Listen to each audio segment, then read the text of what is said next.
People come flying around the curve. It's kind of a blind spot. A call for change after a weekend crash claims the life of a teenage girl.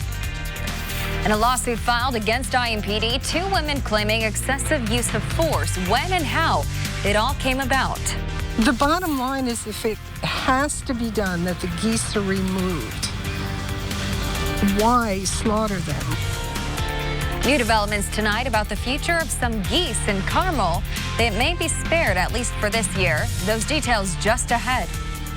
This is RTV6 News at 5, working for you. A community is coming together and fighting for change after a weekend car crash claims the life of a teenage girl on the southeast side. Thanks for joining us here at 5 o'clock. I'm Mark Mullins. And I'm Amanda Starrentino. An IMPD officer pulled 2 Franklin Central High School students from the car after it went into a pond off Fry Road Saturday night. 16-year-old Ella Magyar died. Another teen is still in the hospital recovering. RTV6's Megan Sanctorum spoke with people in that area about the crash and found out why some call it a dangerous stretch of road and what they want done about it. This is where the accident happened. Neighbors tell us the car went off the road and hit these trees before going underwater. People come flying around the curve.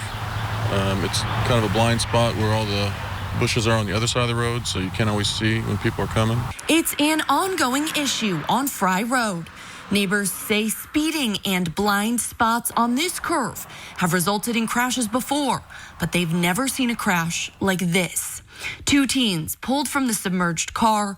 One is in the hospital, the other didn't survive. So now a heartbroken community is pushing for change. It's still unclear what caused this accident, but right now there's a petition online calling for guardrails to be installed at the curve. Others say they want to see an increased police presence in the area. Maybe have more law enforcement out here and there where people know that they're going to be clocked on their speed. Either way, people say something needs to be done to prevent another crash. It's heartbreaking, to think these young kids, because my daughters are 24 and 26, so they're just 10 years removed from that age, and I think they're just out on a Saturday trying to have fun, and just to have that happen is just tragic. Working for you, Megan Sanctorum, RTV6. And there were 4 teens in the car when the crash happened. All 4 were students at Franklin Central High School. The school issued a statement on Facebook. They say, together we can work through this. Together we can honor Ella's memory and help our flashes that are still hospitalized. The school is also encouraging students to use mental health and counseling resources that are available. Tonight, Metro Police detectives are trying to figure out what led up to the shooting death of a 14-year-old boy on the Canal walk early this morning. RTV6's Cornelius Hawker is live along the Canal, where he's learning more about the investigation tonight. Cornelius. Yeah, Mark, the teen who died in that shooting goes by the name of Curtis White. And like you said, he was only 14. And all this happened around 2 in the morning. And while the police are still investigating and it's all early on, this is what we know. Police say that they believe Curtis was actually trying to rob someone who was out here. But what the teen didn't know was that the person who he was trying to rob had a gun. Now, police say the alleged shooter stayed at the crime scene and is working with them on this investigation, answering their questions and providing any information he has. They also say there were several witnesses out here who are doing the same. And again, police say if you have any information about this case to help them paint a clearer picture about the situation that happened, they're asking folks to come forward. Live, working for you, Cornelius Hawker, RTV6. And tonight, IMPD is the target of an excessive force lawsuit. 2 women filing the suit were arrested last month for violating the curfew put in place following protests calling for racial justice after the death of George Floyd. Ivory Westfield and Rachel Harding, seen in this RTV6 video, filed the lawsuit against 4 unnamed IMPD officers following their arrests on May 31st. Harding was arrested for violating the 8 p.m. curfew order in place that night. Westfield was arrested for violating the curfew order as well as battery against a public safety official and resisting law enforcement. The lawsuit says the women just met that night after Harding agreed to drive Westfield home. This suit says 45 minutes after the curfew, curfew, the women were walking to the car when multiple IMPD officers approached them in a, quote, aggressive manner. The lawsuit says the officer arresting Westfield became aggressive and forced her arms into an unnatural position, causing her pain. When she pulled away from the officer, Westfield was shot with pepper balls at close range and repeatedly hit with batons. The suit says when Harding tried to intervene, she was pushed to the ground by another officer. IMPD Chief Randall Taylor said an internal investigation was launched into the incident. The Marion County prosecutor declined to file charges against the women. The city's Office of Corporation Counsel said it does not comment on pending litigation. And the woman's attorney is holding a news conference on Wednesday. We'll be sure to update you here on RTV6 and the RTV6 app. And on Thursday, RTV6, along with our partners at Radio 1, will air a virtual town hall called A Conversation on Race, Connecting Central Indiana. The panelists will discuss where we are right now, how to move forward, and how to deal with interactions with law enforcement. It will air from 7 until 8 p.m. right here on RTV6 and on our digital platforms. It will also be simulcast on 3 Radio 1 stations. Kevin. You may have a downpour at your house right now or got caught in one earlier today. This is just outside the back door at RTV6. Everything getting a huge downpour in about a half-hour's period of time. And that was typical inside 465 in Marion County. For that 20-minute stretch from 3:10 to 3:30, we had just about a half an inch of rain. There are other spots that had over an inch in northern Marion County into southern Hamilton. I'll show you that when I come back for the main weather. There aren't a lot of thunderstorms, but where it's raining, it's pouring. The humidity is incredible out there. We are more humid right now than they are in New Orleans. That's the kind of humidity we have. The showers and thunderstorms that were from Zionsville to Carmel and Noblesville and Fishers, they've faded away. Now you've got your cluster of very heavy rain from Lebanon north along State Road 39, drifting toward Frankfort. You could easily pick up half an inch to an inch in that downpour. Another area of rain in southeast Carroll County near Burlington and in western portions of White County. That's what it looks like. It's been a hazy, humid, incredibly humid day, and that's why temperatures that are in the low 90s are producing heat index values of 100.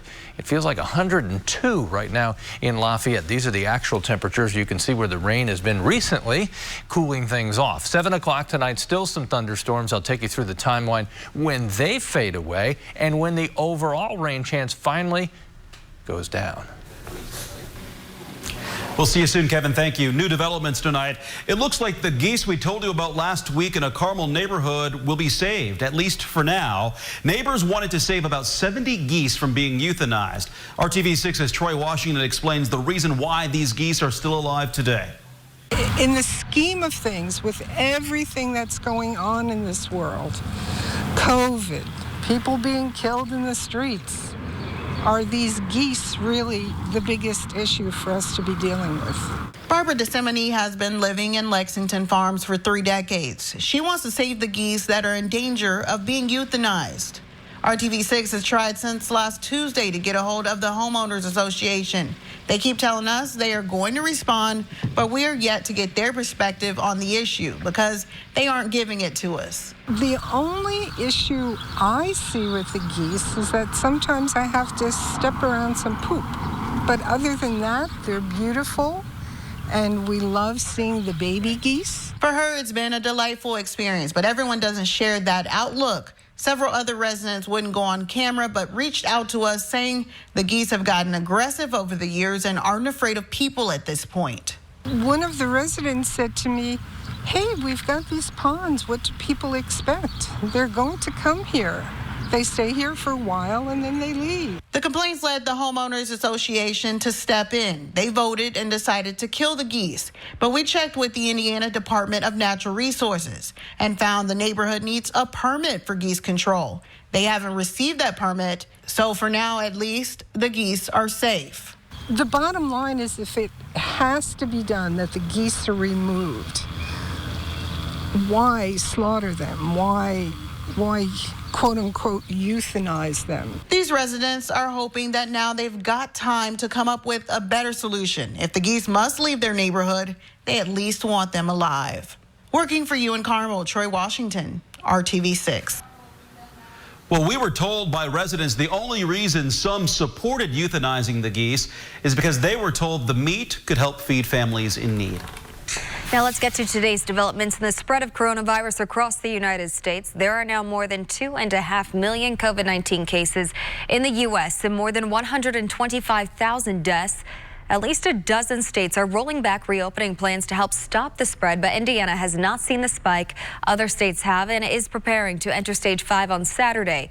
We are expected to get an update from the governor on Wednesday. As of today, 2,432 Hoosiers have died from COVID-19. 5 more deaths reported today. Except for a spike on Saturday, the daily increases have all been less than 10 over the past 6 days. And 312 more Hoosiers have tested positive for the virus. Statewide, the number totals more than 45,200. Now, here's a chart you might find really interesting. The ages of those testing positive. Look at the larger percentages in the age groups that are not traditionally considered high risk, under the age of 65. The largest number of positive cases is in the 40 to 49 age group, followed closely by 30 to 39, 50 to 59, and 20 to 29. Also today, the health department gave us its weekly update of the virus's impact on long-term care facilities.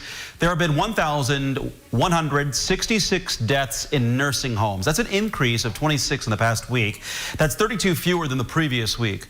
178 facilities report at least 1 death. That's an increase of 5 over the previous week.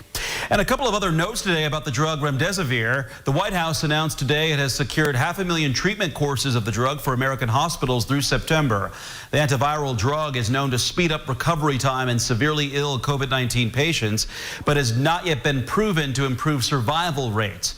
The maker of remdesivir, Gilead Sciences, also announced today the price for using that treatment. It says it will charge $2,340 for a typical treatment for people covered by government health programs. The price will be $3,120 for patients with private insurance. More than 120 people in Howard County will soon be out of a job. Community Howard Specialty Hospital and Replay Physical Therapy have announced they are closing August 30th. 85 employees will be laid off at the hospital. 36 workers will be out of work at the Replay Physical Therapy Clinic. Both facilities are located at South Dixon Road in Kokomo. Community Health says that it made the decision after a thorough evaluation of the community's needs and the changing landscape of health care. Still ahead on RTV6, many people are still asking, where is my tax refund? Call 6 Investigates has some new info that could shed some light on the delay. And ready to go hands-free, the new law set to take effect in Indiana in just days. And I'm still focused on Boone County. That's where we have the heaviest rain now, from Lebanon to Thorntown and then along State Road 39 up toward Frankfort. Rainfall rate over an inch in an hour's period of time. More on the week ahead coming up. Keller and Keller, right now. An update now from our Call 6 Investigates team. A new report explains why some Hoosiers are still waiting for their federal tax refunds. An independent group, the Taxpayer Advocate Service, released its report to Congress today. The report found the IRS had to suspend the processing of paper tax returns, and by mid-May had a backlog of 4.7 million paper returns. The Taxpayer Advocate says it is not clear when the IRS will process returns that are still sitting in mail facilities. Many Hoosiers have contacted Call 6 Investigates about delays receiving their funds. The Taxpayer Advocate said refund delays can have a significant financial impact on low-income taxpayers, as refunds often make up a significant percentage of their annual household incomes. And an important ruling from the U.S. Supreme Court today regarding abortion. The High Court struck down a Louisiana law that abortion rights advocates say restricted access to abortions. Chief Justice John Roberts joined the liberal justices in the ruling. ABC News' Andrew Deinbert has the details. The Supreme Court with a major ruling on abortion this morning, striking down a Louisiana law that abortion rights advocates say restricted access to abortions. The justices were split on the case 5-4, with Chief Justice John Roberts once again the deciding factor in the landmark ruling, siding with the more liberal justices on the bench. The case was a challenge to a Louisiana law that required abortion providers to have admitting privileges with a nearby hospital. Those required privileges would allow a patient to to go to a hospital if they needed urgent care. But abortion providers argued this was an unnecessary requirement unrelated to health outcomes and only served to prevent them from being able to provide abortion services. A narrow majority on the court agreed, striking down the restrictions, and the decision reaffirms abortion rights in the country. The case is widely seen as the most significant abortion rights case since Roe v. Wade. Andrew Dimbert, ABC News, Washington. The justices today also refused to block the execution of 4 federal prison inmates who are scheduled to be put to death in July and August at the federal prison in Terre Haute. The executions would mark the first use of the death penalty on the federal level since 2003. The court's action leaves no obstacles standing in the way of the executions. The first is scheduled for July 13th. The inmates are separately asking a federal judge in Washington to impose a new delay on their executions over other legal issues that have yet to be resolved. Are you ready to go hands-free? Well, starting Wednesday, a new law will make it illegal for drivers to hold mobile devices such as smartphones or tablets in their hands while driving. The only exception will be calling 911 in an emergency. The law permits use of voice-operated or hands-free technology such as a speakerphone, Bluetooth, or headset. Tomorrow is bound to be a busy day at the BMV branches around the state. That's because as of Wednesday, late fees that were waived early in the COVID-19 pandemic will return. Any Indiana residents with expired driver's licenses, permits, state ID cards, and vehicle registrations should complete their transactions before July 1st to avoid paying the late fee. Branches are open, but the number of people who can be inside at one time is limited. You can also complete many transactions online or at the BMV Connect kiosk. All right, Kevin, we just saw a downpour here in downtown Indianapolis, but it is race week, so I think it cleaned off Speedway and the track. Let's show you some of the flags just kind of fluttering in the wind, but notice it is not that windy. And typical start to the day. We had some sunshine, and then quickly in this humidity, those heavy downpours developed. The Grand Prix Saturday and then the Brickyard on Sunday. And let me show you this. Our rain chances as we go toward the big events come way down. The temperature will be up around 90. It will be humid. It'll be a challenge for the drivers in that heat and humidity, but I think they can meet it.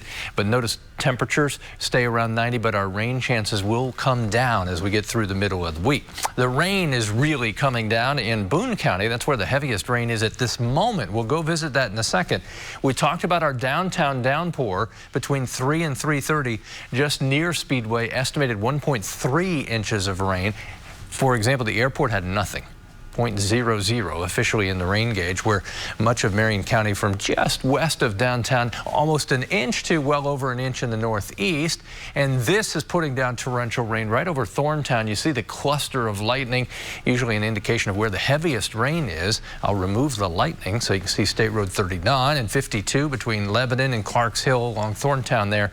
Heavy rainfall. Burlington, you're getting a nice downpour. That will drift into areas of Howard County west of Kokomo. Big picture, temperatures and humidity, that's the story. And look at the combination, what it makes it feel like in Lafayette and in Muncie. Muncie with a 99-degree heat index feels like 102 in Lafayette. Indianapolis 84 because we've had the recent rain. 92 is the heat index. 7 o'clock this evening, isolated showers and thunder showers and fewer around at 11 o'clock tonight, but there'll still be some downpours. Crawfordsville to Bloomington down to Bedford. Any time overnight, too, we can have these downpours. The most likely time continues to be in the afternoon hours when we have the heat of the day. Temperatures tomorrow, mid-80s. Humidity just as uncomfortable. Thunderstorms once again develop and are fairly numerous during the afternoon hours. 7 o'clock in the morning to 1, not a whole lot. Then these downpours develop and stick around through the early evening and then start to fade away. Temperatures mid-80s. That's a relatively cooler day compared to where we'll be as we go toward the end of the week. Wednesday, still showers and thunderstorms mainly in the afternoon hours. Then I think we won't see the widespread rain as we get to Thursday and beyond. There are your Wednesday high temperatures, middle to upper 80s. And as we move to the 7-day forecast and you get a look at your full 4th of July weekend, notice what we've done 4 days in a row, Friday through Monday. 90 degrees or a little warmer, but the rain chance just 20% during that stretch. no relief overnight. Temperatures will be around 70 for these overnight lows. He's 7 feet 1 inch tall, a big man with a big appetite. So what exactly is the Shaquille pizza? We've got all the details if you want to eat like Shaquille O'Neal. Ashley Home Store. This is home. Thinking about maybe ordering pizza for dinner? Well, now you can eat Shaq's favorite pizza. It's called the Shaquille, available for a limited time at Papa John's. The 16-inch extra large pie has 66 pieces of pepperoni. Shaquille O'Neal says he can eat one in a single sitting. Well, duh, right? $1 from each sale of the pizza there will go to a foundation that supports communities. The goal is to support equality, fairness, respect, and opportunity for all. Papa John says Shaq has made a huge impact in the past year since he became an ambassador for the brand. Now still ahead, a transaction to adulthood is hard, but learning to be more independent during the pandemic is even more difficult. Tonight at 6, the financial tips every student or the parent of a student needs to see. And teaming up to protect healthcare workers, how researchers at Purdue are stepping in to help out.